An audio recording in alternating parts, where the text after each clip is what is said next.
Hello friends, welcome to AB classes. आज मैं समझाने वाला हूँ एक प्लेन लेमिना के लिए मूवमेंट ऑफ इनर्शिया को कैसे डिफाइन किया जाता है। एक प्लेन लेमिना की डिफरेंट एक्सिस पर मूवमेंट ऑफ इनर्शिया कैसे फाइंड आउट किया जाता है। यदि आप इसको समझना चाहते हैं तो वीडियो पूरा जरूर देखें। हमारे चैनल को सब्सक्राइब कर लें, बेल आइकन पर क्लिक कर लें, जिससे कि जब भी वीडियो मैं अपलोड करूँ उसकी नोटिफिकेशन आपके पास पहुंच सके। अब मैं स्टार्ट करता हूं आज का वीडियो। सबसे पहले यहाँ पर जो टॉपिक लिखा हुआ है इसके हर एक वर्ड को मैं एक्सप्लेन करूंगा।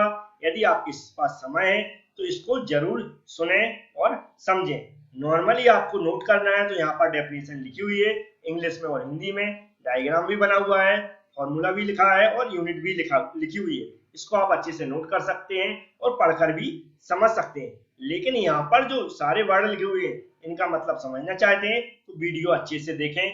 जो भी मैं बोलता जा रहा हूं उसको थोड़ा सा सुने। तो सबसे पहले यहाँ पर जो लिखा हुआ है movement of inertia. Movement of inertia की आपने स्टडी की होगी अप्लाइड मैकेनिक्स के अंदर, या जिसे हम इंजीनियरिंग मैकेनिक्स के नाम से जानते हैं। उसके अंदर आपने मूवमेंट ऑफ इनर्शिया को पढ़ा होगा और वहां पर मूवमेंट को भी पढ़ा होगा और इनर्शिया को भी पढ़ा होगा। तो सबसे पहले हम यहाँ पर मूवमेंट की बात करेंगे। नॉर्मली मूवमेंट को मैथमेटिकली में आप सभी लोग जानते होंगे क्या होता है, फोर्स इनटू परपेंडिकुलर डिस्टेंस, मतलब बल और लंबवत दूरी, इसको हम क्या बोलते हैं, मूवमेंट। लेकिन नॉर्मली एक्चुअल में मूवमेंट होता क्या है इसको भी समझना जरूरी है। तो जब हम किसी बॉडी को किसी एक्सिस के अबाउट घुमाते हैं या रोटेट कराते हैं, क्या करते हैं, जब हम किसी बॉडी को किसी एक्सिस के अबाउट घुमाते हैं या फिर रोटेट कराते हैं तो हमें वहां पर क्या करना पड़ता है, उस बॉडी के किसी एक पॉइंट पर फोर्स लगाते हैं। क्या करते हैं, उस बॉडी के किसी एक पॉइंट पर फोर्स लगाते हैं। तो वह फोर्स क्या करता है, उस बॉडी के उस पॉइंट पर इफेक्ट डालता है। क्या डालता है, इफेक्ट डालता है, जिसके कारण वह बॉडी एक एक्सिस के अबाउट घूमने लगती है या फिर रोटेट होने लगती है। तो फोर्स के द्वारा जो एक बिंदु पर, एक पॉइंट पर जो इफेक्ट डाला गया है, जिसकी वजह से वह बॉडी किसी एक्सिस के अबाउट घूमने लगी है या फिर रोटेट होने लगी है, उसी इफेक्ट को क्या बोलते हैं, मूवमेंट बोलते हैं।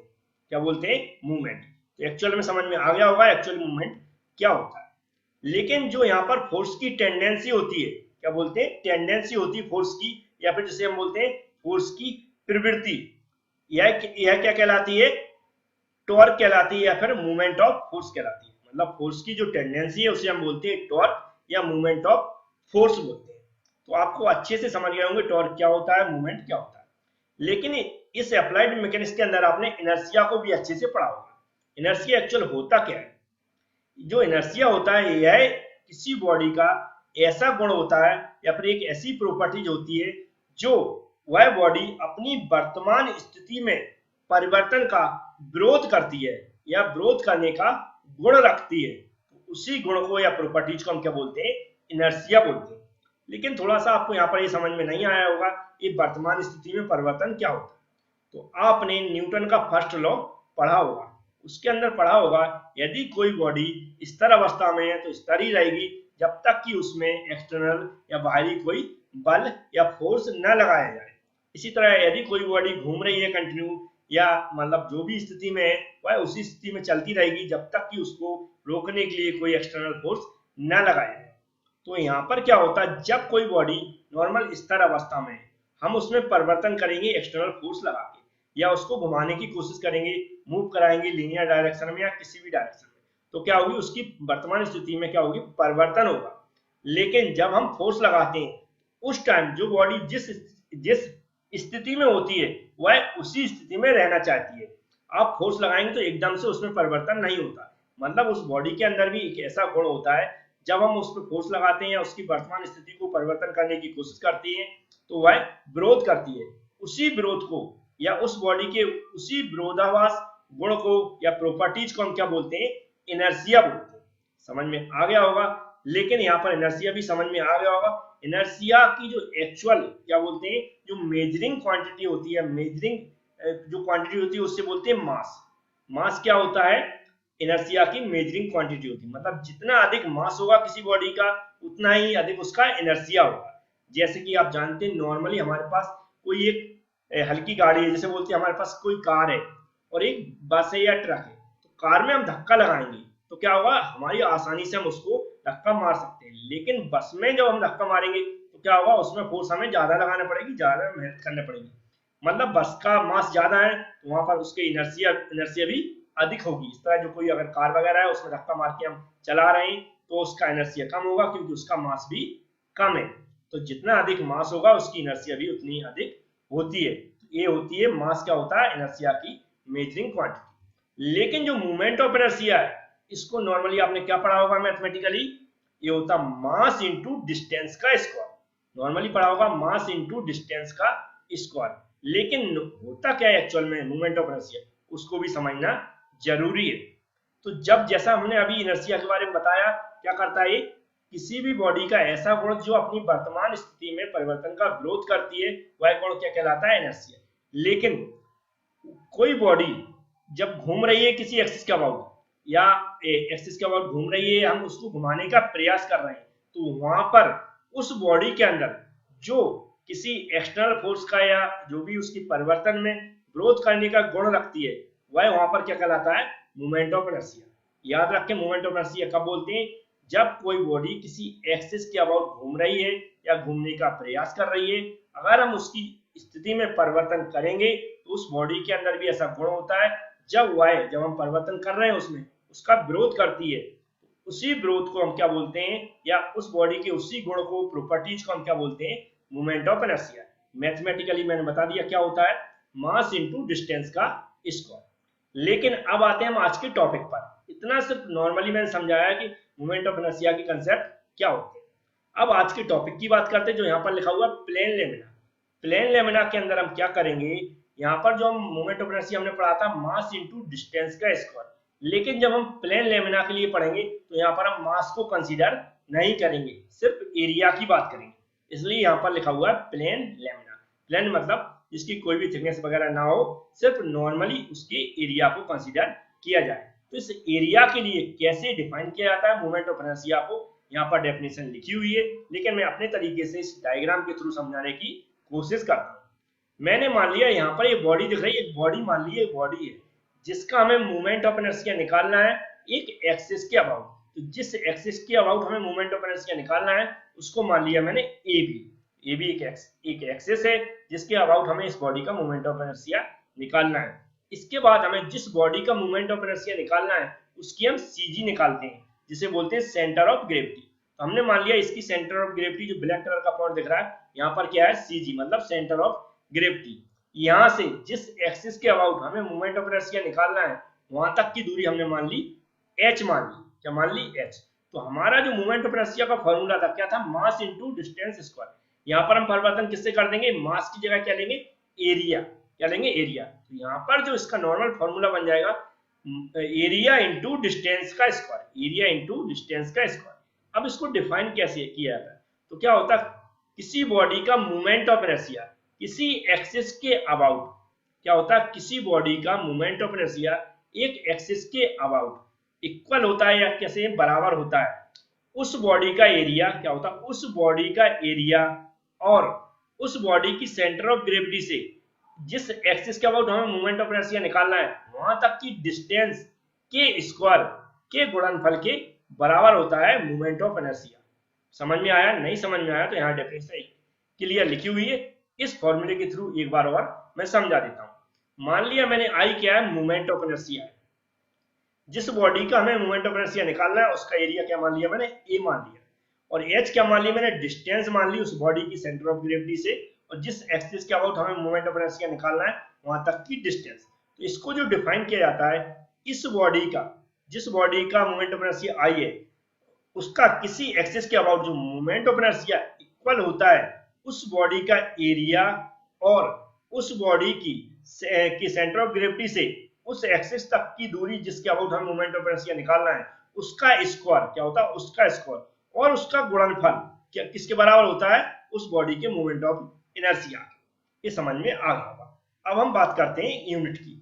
तो यूनिट नॉर्मली आप जानते हैं एरिया की यूनिट क्या होती है, मीटर स्क्वायर, सेंटीमीटर स्क्वायर भी हो सकती है और मिलीमीटर स्क्वायर भी हो सकती है। इस तरह यहाँ पर क्या है, जो एच है डिस्टेंस है, डिस्टेंस की यूनिट नॉर्मली होती है मीटर या सेंटीमीटर या मिलीमीटर, लेकिन यहाँ पर स्क्वायर चढ़ा हुआ है तो इसकी यूनिट भी क्या हो जाएगी, mm स्क्वायर हो जाएगी, या फिर सेंटीमीटर स्क्वायर हो जाएगी, या मीटर स्क्वायर। अगर दोनों का मल्टीप्लाई कर देंगे तो क्या हो जाएगी, जो भी हमारी डिस्टेंस है, जो भी हमारी यूनिट है उसकी पावर 4 हो जाएगी। जैसे कि यहाँ पर हमने लिख के दिखा दिया, metre square into metre square क्या हो जाएगी, मीटर की पावर 4।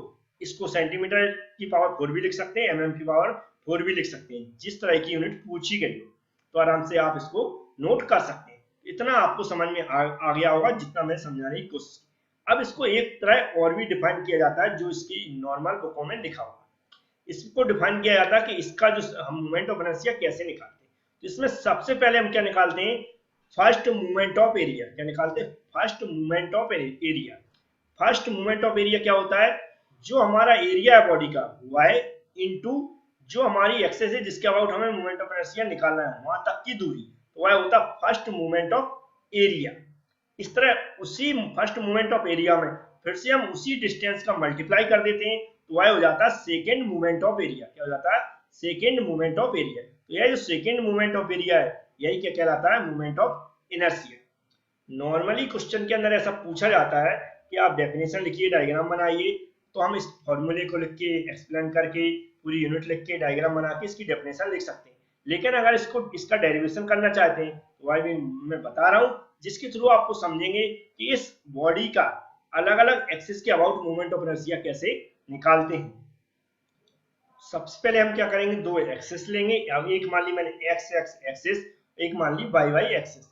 इसके अंदर हमने बॉडी मान ली एक बॉडी रखी हुई है जिसको मैंने छोटे छोटे एरिया में डिवाइड कर लिया। हमने छोटे छोटे एरिया ले लिया, A1 ले लिया, A2 ले लिया, A3 ले लिया। मान लिया हमने नंबर ऑफ एरिया में इसको डिवाइड कर लिया। अब इसकी जो एरिया हमने लिए उसकी हम डिस्टेंस मानेंगे दोनों एक्सिस के अबाउट। तो वाई वाई एक्सिस के अबाउट हमने A1 एरिया की डिस्टेंस क्या मानी, x1, A2 एरिया की डिस्टेंस x2 और A3 एरिया की डिस्टेंस x3।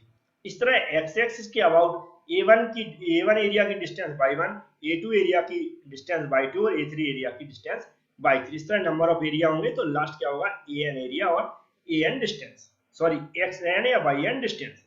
तो यहाँ पर हमने कंसीडर करके लिख लिया, जो आप आसानी से नोट कर सकते हैं। अब हम क्या करेंगे, जो हमने कंसेप्ट बताया मूवमेंट ऑफ एरिया का, फर्स्ट मूवमेंट ऑफ एरिया और सेकेंड मूवमेंट ऑफ एरिया, उसके थ्रू हम क्या करेंगे, इसकी जो हम मूवमेंट ऑफ इनर्शिया निकालना चाहते हैं वह निकालने की कोशिश करते हैं अलग अलग एरिया के लिए। फिर हम सबको कंबाइंड कर देंगे तो पूरा कंप्लीट जो बॉडी है उसका कंबाइंड हमारा क्या निकल आएगा, मूवमेंट ऑफ इनर्शिया। तो यहाँ पर आप देख सकते हैं हमने किया फर्स्ट मूवमेंट ऑफ एरिया। हमने क्या मान लिया, A1 एरिया का हम फर्स्ट मूवमेंट ऑफ एरिया निकाल रहे हैं वाई वाई एक्सिस के अबाउट। तो यहाँ पर लिख दिया मैंने वाई वाई एक्सिस। अब हमने जैसा बताया क्या होता, जो एरिया है इनटू जो डिस्टेंस है कहाँ तक की, जिस एक्सिस के अबाउट हम निकाल रहे हैं वहां तक की डिस्टेंस। एरिया हमने A1 कर दिया, यहाँ तक की जो फर्स्ट एरिया के निकाल रहे हैं मूवमेंट ऑफ इनर्शिया x1 क्या उसकी डिस्टेंस, इसका मल्टीप्लाई कर दिया। अब हमें क्या निकालना पड़ेगा, इसका second movement of area.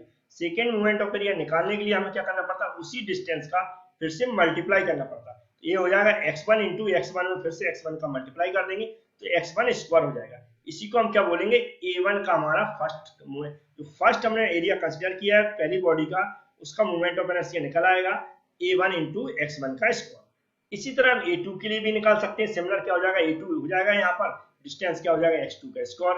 A3 का भी निकाल सकते हैं, यहाँ पर A3 हो जाएगा इंटू x3 का स्क्वायर। सभी के मैं निकाल के यहाँ पर रख देता हूँ।